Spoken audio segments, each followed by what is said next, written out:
Hey crafty friends, Christina here from Sunny Day Memories for this week's crafty copycat creations. So this month we have been doing a little upcycling. We have been taking the leftover, the empty Stampin' Up kit boxes, which have this cute, they have the designs around the edge, so it just makes it fun, like you don't really want to toss it. So we have been creating other items with it. So this week I'm going to show you how you can make a little care package. I am doing a Halloween care package for my daughter at college. So I've decorated the front here like this, and then when you open it, it has decoration here at the top with a little card, and then I have some Halloween socks in here for her and her favorite candies. So let's go ahead and get started. Okay, so just like we've done the last couple of weeks, we are using one of the empty Stampin' Up kit boxes. So the first thing I would recommend is just remembering to turn it over and remove that sticker carefully so that that's not on there, letting them know what the kit was that you used it for. So as you'll see, some of them come off much easier and some are much harder depending on how long the sticker's been on there. Maybe if there's been heat or whatever. My card one that I showed you guys the first week of this month, when I peeled that off, you can't even tell that there was a label on the back of there. But it doesn't matter much. You could cover this bottom of your box if you want to, or just leave it like this. I don't really think the recipient's going to really look much at the bottom, but just wanted to point out that you could change it up by decorating the bottom as well. So I wanted to keep things pretty simple, so I have my measurements for the front of my box as well as the inside. I'm actually going to decorate the inside cover this week. I kept them the same, so that way it's much easier for you guys to go ahead and create yours as well. So as I showed you, I am doing a little care package, a little Halloween care package for my daughter in college. I think that this is a fun idea. You could do it as a care package for a neighbor, somebody maybe who's not doing very well, like if they're sick and you want to put a bunch of supplies in there, like some tissues and cough drops, things like that. Just a really fun idea to upcycle your box. So let's go ahead and talk about the pieces that we're going to do. So I am using our Halloween collection called Spooky Sweet. And like I said, I wanted to have the measurements the same. So my two pieces here, I'm using two different patterns, but they both measure 8 7/8 by 4 3/4. I'm going to use this seam one here on the front of my box, and then I'm going to use this one on the inside cover. So we'll get to that one later. And then I've got two pieces of the black cardstock that I'm using. Again, like I said, the measurements are the same. I'm doing 9 1/8 by 6 inches. So the reason I did that is so that way I have a little bit of a border at the bottom so I can play with that. And so I'm going to use this as the main portion here, the seam, but I'm going to go ahead and I'm going to do some letters here, and this is where I'm going to show you that cool technique that I told you about at the start of the video. And then this one is going to be for our inside of our box, and it's going to have that same idea where it's got just a thin border around there with a bigger border here. So I'm going to glue those together. All right, so I went ahead and I glued this, and then I glued it down to the top. I did not put the inside piece on there just because since I'm going to be building on this, this is more sturdy here on this side, but if I glue on the inside, it's a little bit harder for me to add layers to that. So I would just recommend that we build this seam for the inside one and then glue that as one piece. But the outside, you could go ahead and glue down. So now we're going to go ahead and do the title, and that's going to be with that faux embossing that I had told you about at the start of the video. So what you're going to want to do is you're going to want to grab some, whatever color you want for your title of your box. I'm using pumpkin pie. And so my piece that I'm grabbing is, I'm doing two pieces that are 3 1/4 by 5 1/2 because I'm using our mini alphabet dies. Let me grab those to show you. I love these because it's like one big thing here that you run through and you get multiple letters. Depending on what your title is, you may only just need one of them, but I'm going to have Trick or Treat go across here. And so in order to have all the letters I need for that, I need to have 2 sheets of these to go through. I did put some adhesive sheet on the back, so that way it'll be sticky and easy for me to go ahead and glue down. So then what you're going to want to do is you're going to want to get some clear packing tape here, and you're going to actually cover, let me take this little post-it off here. You're going to cover your cardstock with that clear packing tape. You're going to have to do a couple strands of it, and if you've got like some yucky stuff like that, I would just go ahead and not use that piece so that way it doesn't look bad. So you're going to go ahead and tear a piece off and then put it right down on top of your cardstock.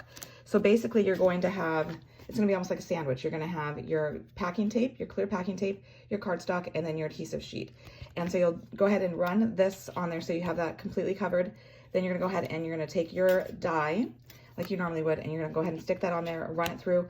I would run it through a couple times just so that you really get a good cut from it, and then you're gonna have like this here, where it's nice and glossy, and it doesn't cut all the way through. You're gonna find that it's almost like you're peeling off stickers to go ahead and do your title, okay?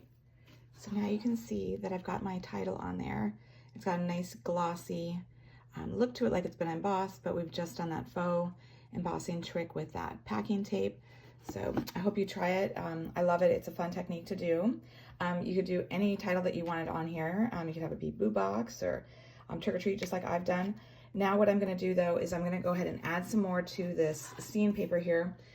This spooky, sweet spooky, wait, what is it called again? Sorry, Spooky Sweet, I think. I don't want to get the name wrong. Yeah, Spooky Sweet collection. It comes with these die cuts. I'm going to get 2 sheets of these die cuts. So I'm going to punch out some of these and I'm going to add them to my scene here with some dimensionals just to give it a little bit more visual appeal and some more pop to it. All right, so I've gone ahead and I've added those die cuts. All the ones here that I put on the scene, you can see that they are 3-dimensional. I did put some Stampin' Dimensionals behind them. And then I wanted to put some here with the title here, the Trick or Treat as well. So let's go ahead and go on to the inside. Now that we've got the outside all decorated. So my inside divider is going to be a little bit different. The sizing is going to be a little bit different than my first week's one where we did the cards in it, because that one was more balanced, where I had 2 sides here that were pretty much equal. This one I'm having a little bit offset since I have the socks that I'm giving to her, which are a little bit slender. And then I'm gonna have the candy on the other side that I want to have a little bit more space. So we are still gonna have this back piece here that's gonna connect it all together. And this is 9 1/4 long by 3 inches of black. You're gonna score it at 1 1/2. And so then we're just gonna go ahead and fold that in half here, just so it makes a nice sturdy piece. And as I had said in my first video, the first week that we did this, you can use the, it's almost like chipboard that comes with our paper, where it goes ahead and tells the paper collection that it is, as well as the coordinating colors that are in that collection. That's a nice, another nice way to upcycle is by using that. But I wanted to keep the colors all in line, so I'm using the black cardstock this time. So then we have another piece here. This is 6 3/4 long by 6 inches tall. We're gonna score it at 1/2 inch, 3 3/4, and 5 1/4. And so then we're just gonna go ahead and fold on those lines. And then our final piece, because we need one long piece here, and it's going to take these 2 pieces to make that, is 12 inches long by 6 inches tall. So that these are both 6 inches tall, so they're going to connect like that. You are going to score it at 1 1/2, at 3, at 8 1/4, 9 3/4, and then 11 1/4. And then you can see I've already kind of scored and got this started here, so you can get a sense of what this is going to look like. So this is going to be the first part of that divider here, and it'll go inside here like that. And just as I said last time in my video, you can glue these panels together if you want it to be more sturdy, but once we actually get it all done, it is pretty sturdy without the adhesive. So it's completely up to you whether or not you'd like to do the adhesive to it, okay? All right, so I am going ahead and folding this last piece here. And so this one here, we are gonna actually need to go ahead and glue together. So let me take this piece out here again. So this, I'm going to go ahead and glue this right up flush to that score line of this smaller piece, this 6 3/4 by 6. So that way it just continues that paper here. So as you can see, I've gone ahead and put a piece of our tear and tape here, so it's nice and strong and nice and quick. If you have any extra, just make sure you kind of squish it up there so that it's not hanging over the edge. And then, like I said, you're just gonna go ahead and get that tab from the longer piece so that it's flush up to that score line. So they are connecting just like that. And now you've got your one long piece, and this is what's going to go ahead and create the divider for you. So I'm gonna stick this in here, and then I'll grab my socks to show you. So my socks fit nicely in here. And then I have this bigger portion here for the candy.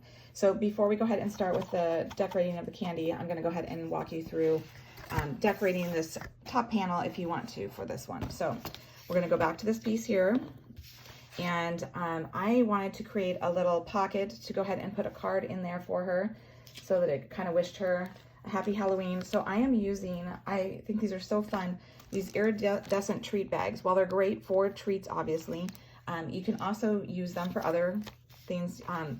I would say that they'd be great for shaker cards.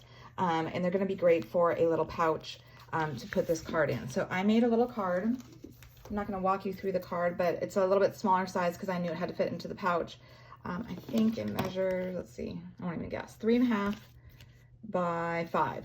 So it is smaller, so that it will fit in here, but I didn't want this pouch to be too long. So what we're going to actually do is we're going to take our paper trimmer and we're going to go ahead and trim off 3/4 of an inch off of it. So see, I made that little note here. You're going to trim 3/4 of an inch off. So I'll take that off there. Make sure it's the open side. So the open side here, I'm going to go ahead and bring that in. And I like to do the smaller measurements here on the right hand side of my paper trimmer. And I'm going to start from the bottom and go up. And so you can save this piece if you want to do something with it. You can toss it. It's completely up to you. Then I wanted to have it be like have a little notch so it's easy to go ahead and pull the card out. And so I'd hoped that using a little punch would work. It did not work as well as I wanted. Here's my my first take at that. But it did still work in the sense that it gave me a guide as to where to cut that away. So if you want to have a little notch like I do, this is what I did. So I took a 1-inch punch here, circle punch, and you're gonna go ahead and stick it through here. And the nice thing is that your punch kind of fits inside that pouch. You can go ahead and center it from left to right. You only want about half of that treat bag in your circle, and then you're gonna go ahead and press down and give it a good press. It's not gonna cut through. It might just be that I need to sharpen my punch maybe, and maybe it would then cut through. But what it does do, like I said, is it leaves you a little guide as to where to cut. So then you can just go ahead and grab your scissors and then carefully cut around that little semicircle. And it doesn't, don't worry if it's not perfect, because this is handmade, right? It's made with love, and whoever you're making it for is gonna love it, and they're not gonna be critical of how smooth and perfect that is. So now the little card will fit in there. And the other thing I wanted to mention is I'm gonna have mine upright like this, because I love that then the picture shows through here what I've done with it. But if you're worried that that's going to take away from the other decoration of the box, then you could have it be on the back side like that, so that way they're not seeing the card until they actually pull it out. All right, so I wanted to have a background behind that little pouch, so the pouch just wasn't sitting there on the paper all alone. I wanted to ground it a little bit, and so I'm taking a piece of pumpkin pie. It measures 5 3/4 by 4.5, because I wanted to have a nice border around this little pouch here. So then I'm going to take some tear and tape, and I'm going to go around all 4 sides here to go ahead and glue that on. And then I'm going to go ahead and glue it onto my base here, a little bit off center here to the right, but it's pretty much centered from the top and the bottom here. And just like I had decorated the front, I used some more of those die cuts then to kind of add some details to this and make it a scene. And I just wanted to point out, if you do want to put something, I really liked her. I thought it was really cute how her wand kind of pointed up to the card. Just make sure that there is clearance. Got this on 3D foam, so it does kind of catch on the way back in, but make sure there is clearance for it to come out. I put some foam underneath here on the base of her, but the top part is all free, so that way the card can easily come out. And then you're going to want to go ahead and use some tear and tape and add that to the inside cover of your box if you want to decorate that. I put some in the center here too, so that way it would hold nice and strong. So look how fun that is by adding in the detail of decorating the inside cover. It just shows the recipient just a little bit more love because you put a little bit more attention into that.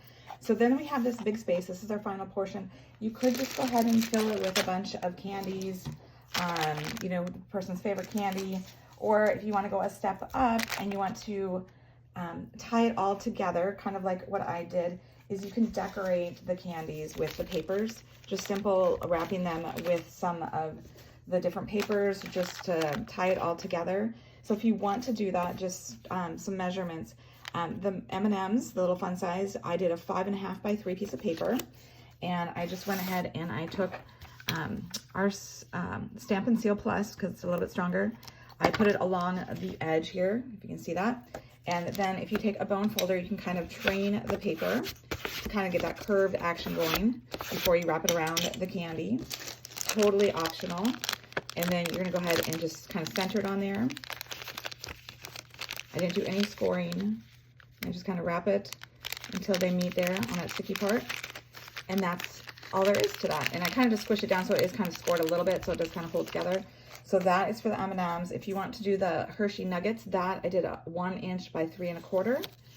And same deal, where I kind of trained it with a bone folder first to kind of get that nice curve going. Then I added some of the adhesive here on the end. Get it going like that so you can kind of see it on there, shiny. And then again, starting at the center point, then just go ahead and bring that to the back and connect the two.